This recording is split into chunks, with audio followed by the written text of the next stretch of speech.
आपलं खरंच भाग्य आहे याच्यासाठी की कमीत कमी आपल्याला एक आठवड्याची संगत मिळते.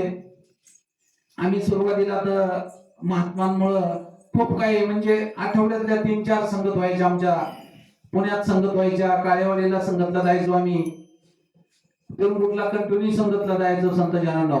आणि बाहेरचे जे फिरते संगत राहायच्या त्या कार्यक्रमाला प्रत्येक ठिकाणी आम्ही जायचो. तर सत्संगाची तेच वातावरण, तेच ज्ञान आहे, तेच संत महात्मा आहेत. परंतु काही तांत्रिक अडचणी असतात, सांसारिक अडचणी असतात आणि त्याच खरं ह्या परमार्थामध्ये प्रॉब्लेम करत असतात सत्संगाची. तर खरं आज बनसोडेजींची आपल्यावर कृपा झाली, दासवरती कृपा झाली संत जनांनो.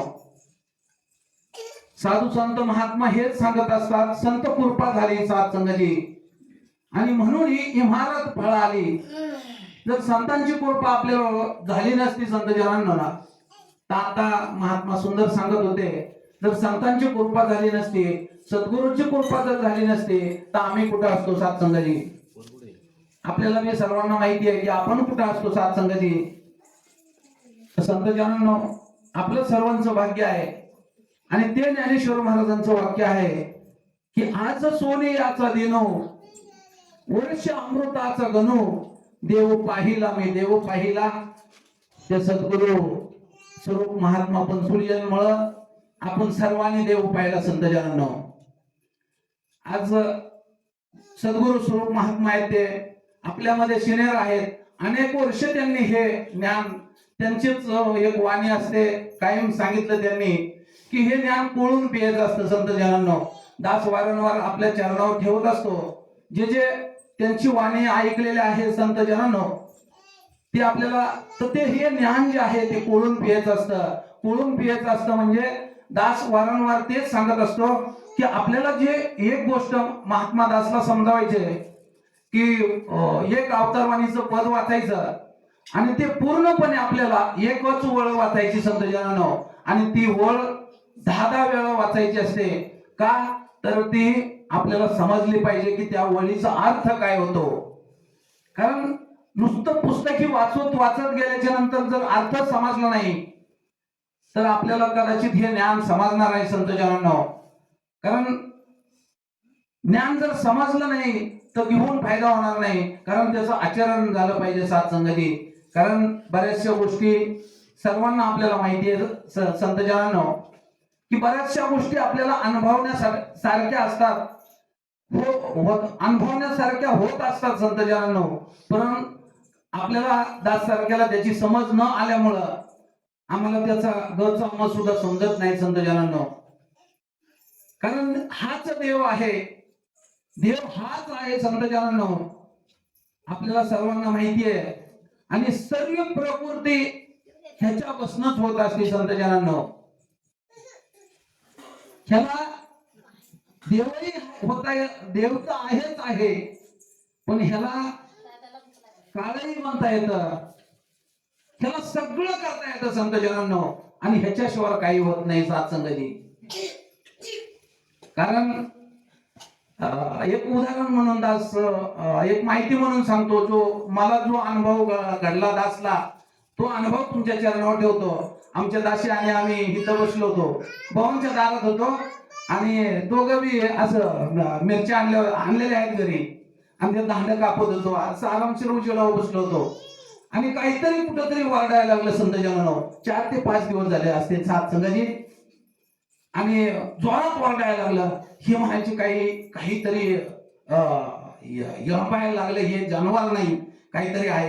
आता मी दासने आपलं काय खाली बघून म्हणलं, आता हो ज्याला वरडायचं असेल तो वरडेल, ज्याला काय करायचं असेल तो करेल ना, आपल्याला काही घेण्याचं नाही संत जनांनो. तर दासला ही धावा धावा तुम्ही पुढे पुढे जा पुढे जा पुढे जा. सीताने सुद्धा ऐकलं, सीता दारात होती, ते वरडत होतं हिकडं आणि आवाज जायचा हिकडं आणि आम्ही इथं बसलेलो होतो संत जनांनो. दासला हे सांगायचं त्याच्यामधनं, तो आवाज जायचा हिकडं, ही म्हणायचे हिकडंच वराडते ते. आता दासला हसायला यायचं आणि नंतर ती आहे इथं.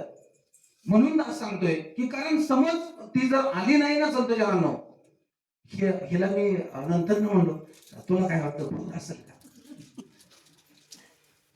त्यावेळेला असू शकतं म्हणले. अहो भूतही ते त्यालाच भूत होता येतं. तुमचा विश्वास ठाम नाही संत जनांनो. आणि हेच खरं ज्ञान आहे की समजलं नाही, त्याची समज जर आली नाही ना, त्यालाच भूत होता येतं, त्यालाच काळ होता येतं. आणि तोच देव आहे संत जनांनो. भूत वरडणार किंवा भीती दाखवणार आपल्याला, आम्ही भेणार म्हणजे आम्ही ज्ञानी नाही सत्संगची. संत जनांनो, ती समज ज्यापर्यंत आमच्यामध्ये येणार नाही त्यापर्यंत भगवंत प्रभू परमात्मा जो जळीस तळी काष्टी पाशाने भरलेला आहे ना सत्संगची, तो आम्हाला कधी समजणार नाही. आणि ती शक्ती, ती ताकद, तो विश्वास ज्यापर्यंत मनात येणार नाही ना त्यापर्यंत आमची भीती जाणार नाही. आमची भीतीच गेली नाही म्हणजे आम्हाला ज्ञान समजलं नाही सत्संगची. कारण आपल्याला ज्या वेळेस ज्ञान समजवलं ना त्यावेळेसच सांगितलंय की तन मन धन ईश्वर की देण आहे, ईश्वर के समजो.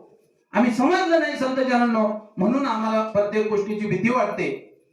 आणि ती भीती जर आपल्याला घालवायची असेल तर हे ज्ञान आपल्यामध्ये कानामध्ये जे भरून पुरलेलं आहे सत्संगत, ते ज्ञान आपल्याला समजणं गरजेचं आहे. आदास वारंवार ह्याच्यासाठी सांगतो कारण संत महात्म्यांना काही त्या गोष्टी खटकत पण असतील.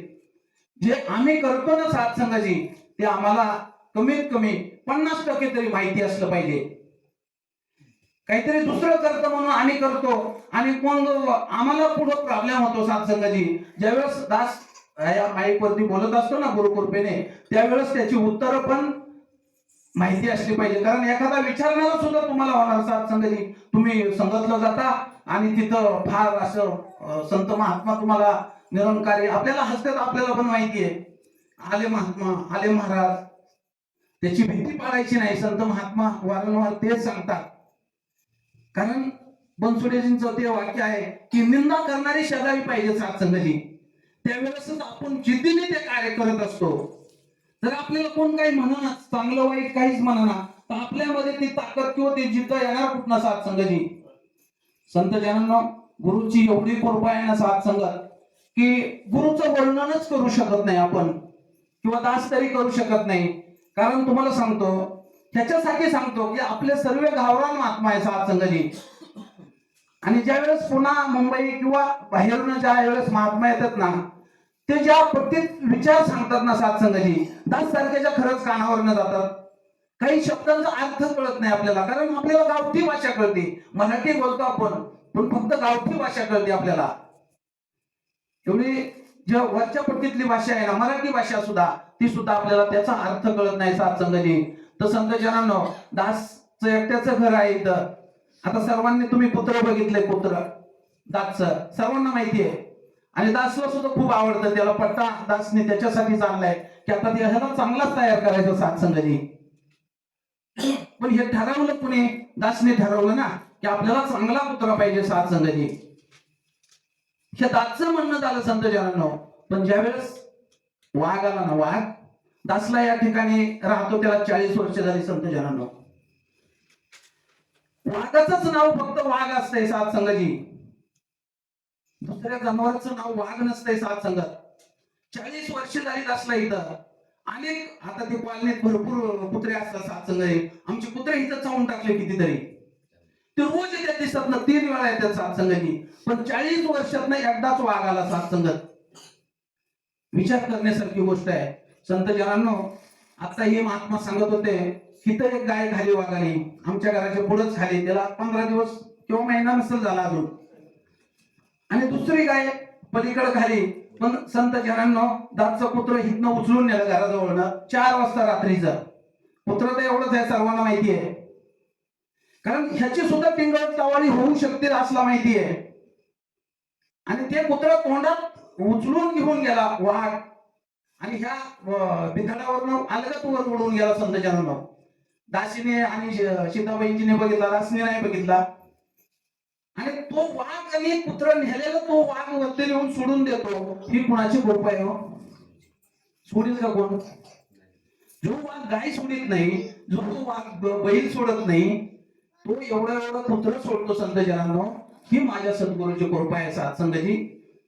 असा गुरु काम करत असतो. आणि ही समजण्याची गरज आहे संत जनांनो.